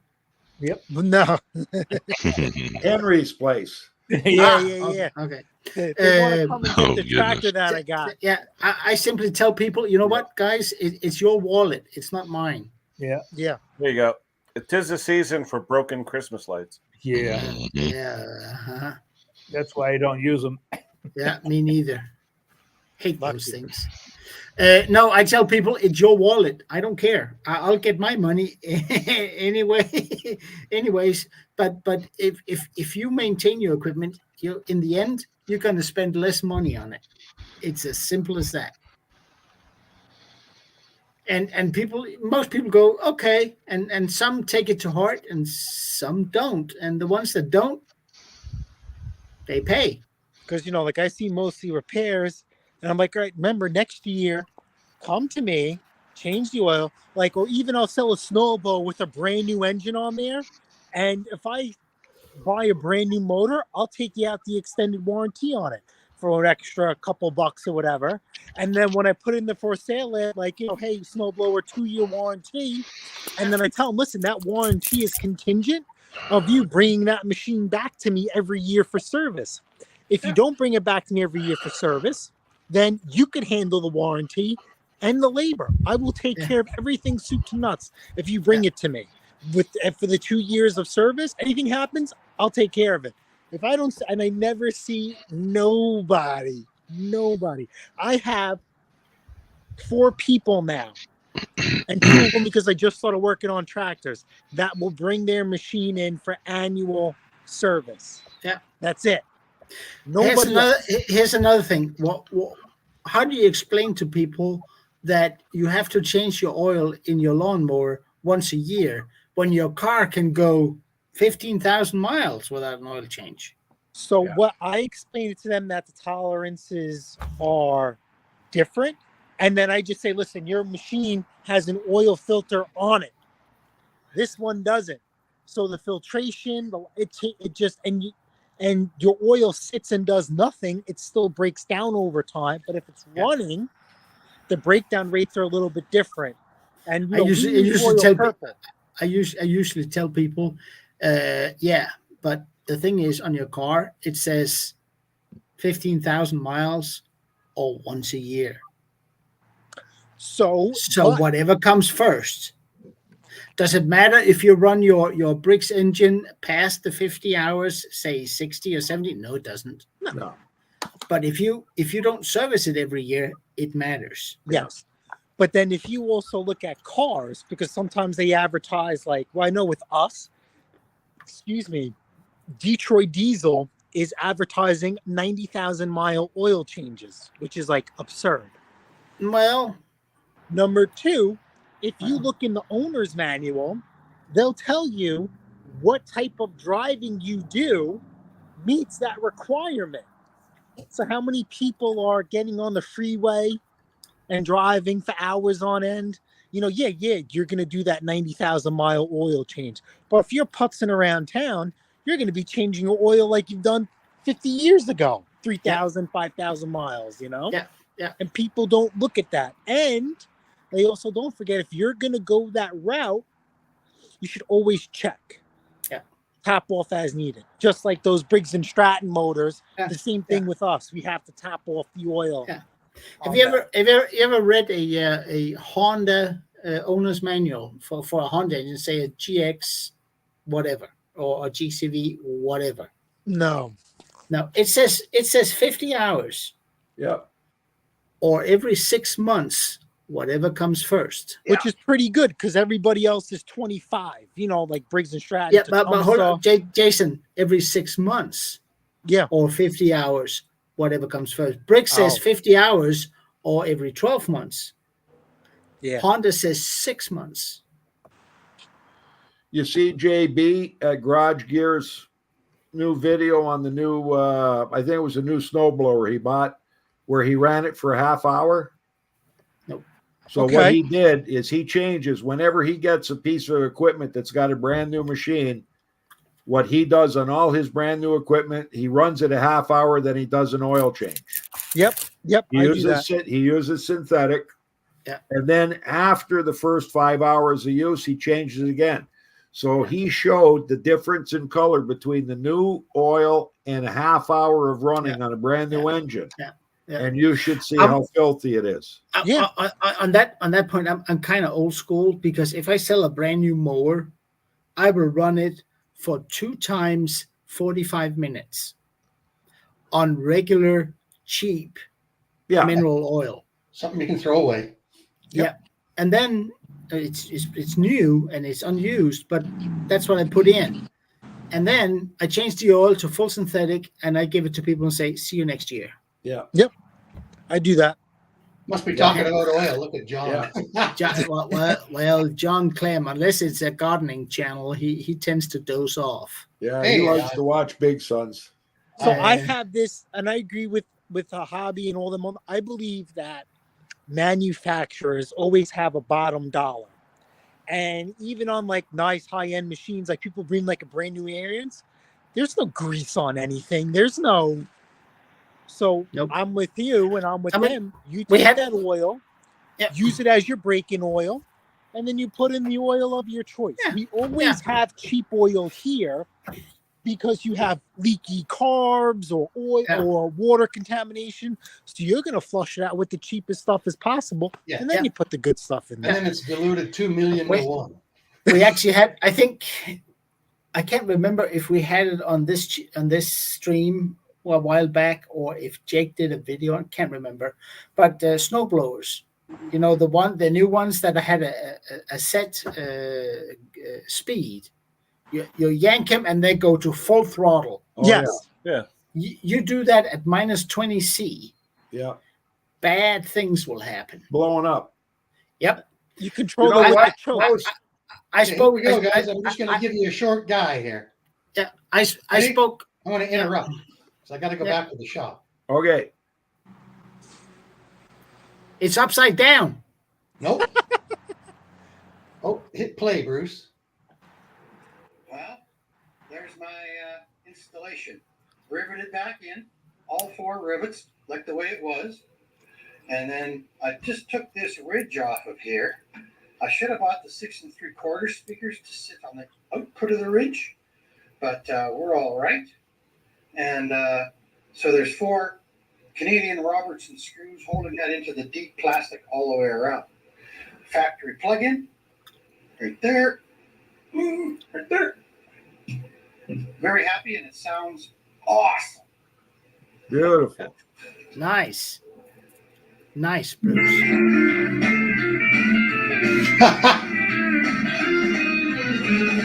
Oh, good Good one. enough. They Sweet. should have blocked the channel for that. This sounds great. I'm thrilled. Thanks, guys. Next one, left side. Thanks Good for one, letting me Bruce. interrupt you. Yeah, No, that's close. fine, Bruce. That's fine. You know, you ever start an engine up without and you forgot to put the oil cap on?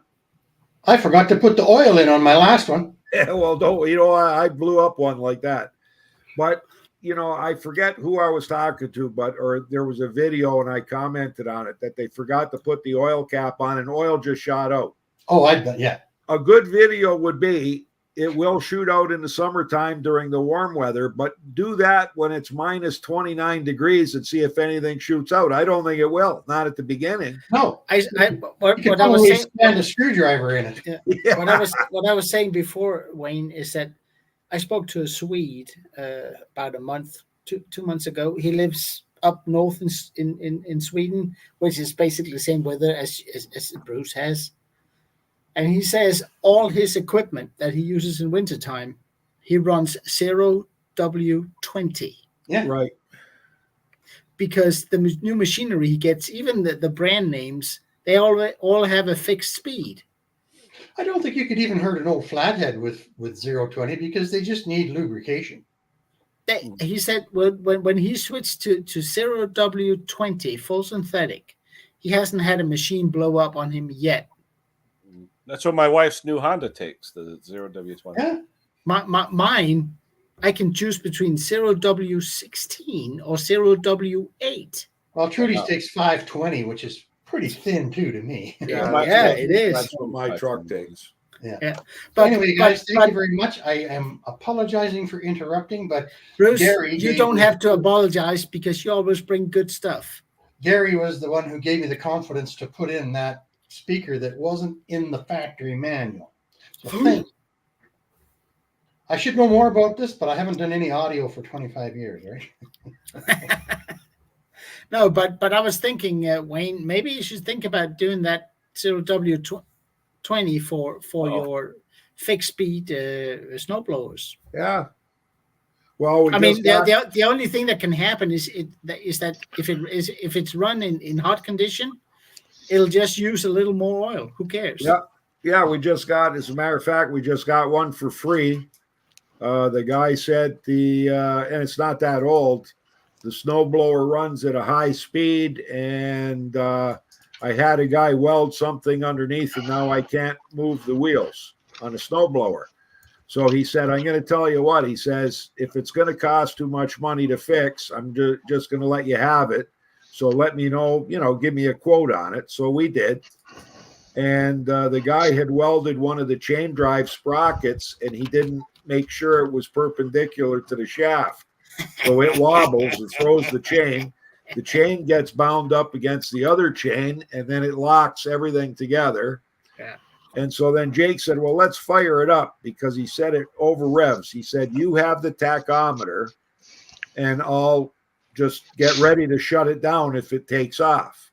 So we checked the oil, and I said, well, it's 10 ounces, at least 10 ounces low. So we put 10 ounces of new oil into it, and we fired it up, and it ran perfect at 3,600 RPM. But it's like you said, it's one speed. So maybe on that one, when we order the parts, we'll try that 0W20. Yeah. I mean, Yeah, if we'll if it's minus 10, 15, 20, why not? I mean, that thing is going to be overly cooled any which way you cut it. Yeah. So unless you run it for 8 hours a day and you don't store it in a heated area, that's what I would do. Yeah, I mean, I had a similar issue with the snowblower. Yeah, right, John. Yeah. Why they use it for I chilling? always wanted to say that.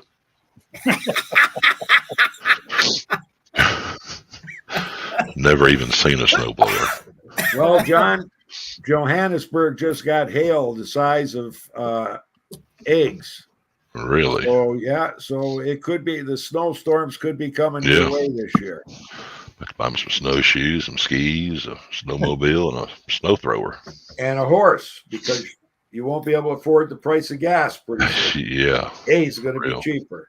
John, here's the snow down your way. Yeah, for real. Yeah, that's the snow. Yeah. Mm-hmm. Mm-hmm. Cobb is smiling, but he's not laughing. Well, guys, I got to get back out there.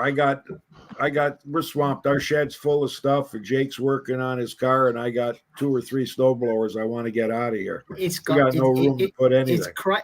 It's Saturday. Yeah, I know. I work every day. Yeah. Yeah. We'll take care, Mr. Wayne. Put something on a TV. I'll likely put Kenny's live stream here on and listen to what you guys are saying. Well, we only got talk smack about you, huh? We only got 10 minutes left, Wayne. So. Okay, that was a good Grey Cup, Kenny? Oh, loved it. We had a good time. That was a good game. It was actually really better than the Super Bowl, except for the stupid commercials. Yes, yeah, there were. It's like getting ready to kick a field goal and Budweiser beer. Okay, guys, take care. Take care, Wayne. Take care. Take care, Wayne. First time I've ever watched a championship football game, and when they're running for a touchdown, Colt 45, and you're like, "What the hell's the game?" Wait for commercials. You get back, the score's up by 12 points. You're like, "When the hell did that happen?" Yeah.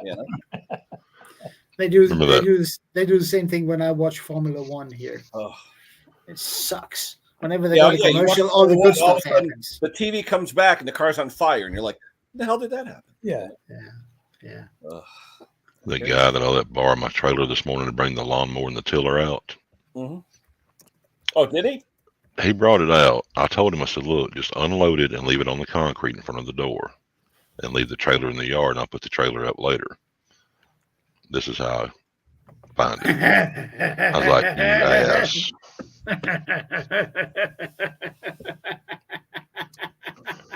He left it like that? Yeah. Well, at least you're lucky, John. It's a single axle trailer, so price just went up. Exactly. If it's a 2-axle trailer, you're screwed. Yeah, exactly. Yeah. So I guess I'll back my truck up there tomorrow and hook it up and unload everything. Take Lisa's truck, and in case of She left and went to town a while ago, so. Oh shoot! My old hoopty's still out in the driveway, so I'm gonna take the truck to town. So like, which one's the new one? Dumbass. Why'd I even ask? Yep. Oh boy. We better luck with this one. Yeah, we went by and met with the guy that hit her and totaled her car out this morning. He finally got out of the hospital, and he was real nice. Him and his wife, his little girl, we sat over about 45 minutes and talked to him, and he didn't recall what happened in the wrecks. He was knocked silly when he hit the car in the windshield. What, did he fall asleep on? What was the deal? No, he was on a Harley and blew a two-way stop and creamed her in the side. Yeah. And he met the windshield. Wow. Yeah, that was a big-ass dent in the windshield. Yes. Now, if he died, Lisa would have to autopsy his body. Well, if he would have died, it'd been her quickest response time to a scene ever. Yeah. There you go. Yeah. But the ironic part was she had just worked a motorcycle fatality wreck. Wow. And was headed to the office when this guy hit her on a motorcycle. Is that common down there, John, in your area? It is. Yeah. Oh, people just normally it's the people not watching out for the bikers, but that day it was the biker not watching out for the people. Sure. Yeah. But so the guy got the usual 5-minute can't remember up until. He said it was 2 weeks before he could remember what happened, or vaguely what happened. Wow. He just it was a month ago, and he just got out of the hospital last week. Wow. He had 4 surgeries on his leg. It broke his leg in 4 places. It's quite normal that people can't remember the last 5 minutes up to a crash. Yeah. Hey, Ben. But wow. Hey, Ben. Hi, Ben. Yeah, but wow. Why did you go and talk to him? He's a friend of mine. Okay. that I didn't know till Not anymore. a couple of days ago.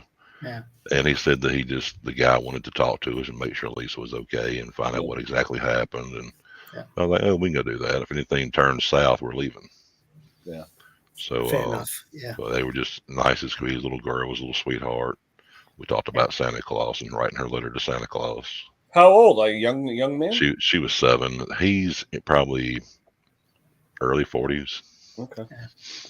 Yeah. I mean, he had they a were- scare. He had a scare of his life. You know? Yeah, said that was his second motorcycle wreck in his life, and he didn't care for either one of them. Wow. Probably be Well, Maybe that's a sign. Yeah. Starts looking out for those stop signs. It might not be so bad. And get 4 wheels, will you? yeah. It's something Yep. you and the car. Yeah. Yeah. His wife said he's gonna wrap him in bubble wrap. Yeah. No, well, at least nobody got hurt badly, you know. Yeah, exactly. Could have been a lot worse. Oh yeah, you could be a vegetable real fast on a motorcycle. No, but I mean, we had when I was younger, a friend of mine. He was a complete idiot. He drove a motorcycle, Honda, I don't know, 1,000 cubic inches. CCs. He sidewayed a Ford Fiesta that flipped on its side, killing the driver. Wow. And all he did was he took the big fly over it and landed with a lot of asphalt rash. And that was it. But he killed a driver. And I mean, I'm glad I'm glad I have this agreement with an old cop in town that I shouldn't drive motorcycles, so I don't do that. I think I drove mine half a dozen times this year, you know. Yeah. The last bike I had was when I was 20 years old. I had a GS 1000L Suzuki. When I was 18, 19, and 20. Now wasn't dead back then. I have no idea. I did some stupid stuff on that bike. Yeah, me too. And the only wreck of all my racing and acting like a moron and riding wheelies down the main street and getting tickets out the butt, the only wreck I ever had was I was driving through the mall parking lot and a girl ran a stop sign, hit me. I was doing 10 miles an hour. Yeah. And that was it. Yeah. Hadn't had a bike. Well, I got rid of it when I was 20 and hadn't had one since.